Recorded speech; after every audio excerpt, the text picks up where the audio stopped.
ក្រុងបាងកកដែលខ្ញុំបានទៅដល់បានយកសម្រឆាតឆាយរីថ្លៃរៀបតែរំទុំស្មានថាក្តីស្រមៃចិត្តរីរីក្រៃព្រោះបានស្គាល់ម្ដងក្រុងទេប្រងធំស័ក្តិសមល្អ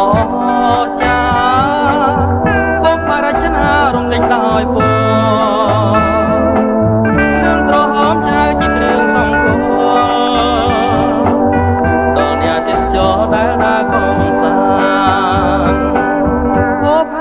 កដែលខ្ញុំទៀបណែសម្រោចំឡាយផ្លាយអស់នារីតែខ្ញុំបានយល់ក្នុងទ្វីបអាស៊ីសម្រោមានពីរខ្ញុំមិនអាចបំភ្លេចបានពុកថាបាងកដែលខ្ញុំដាក់ចិត្តស្នេហ៍មិនចង់បែកគិតគ្នាចេញឆ្ងាយខ្លួនស្រស់នួនឡងឆោមឆាយពេលមកដល់អាយស្ដាយអូនជានិច្ច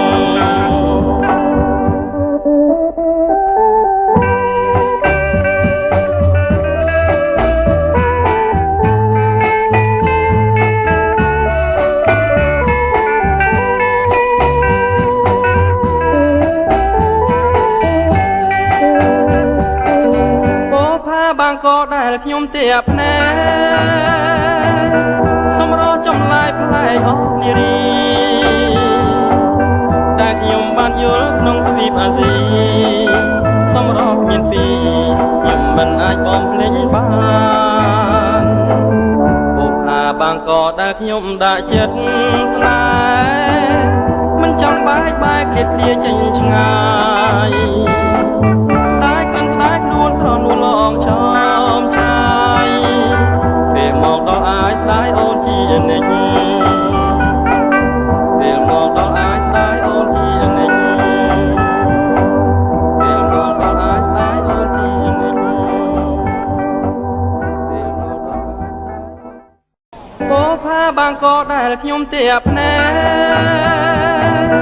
សម្រោចំឡាយផ្លែអស់នារីតែខ្ញុំបានយល់ក្នុងទ្វីបអាស៊ីសម្រោមានពីរខ្ញុំមិនអាចបំភ្លេចបាន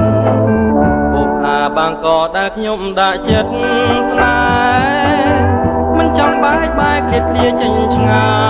យ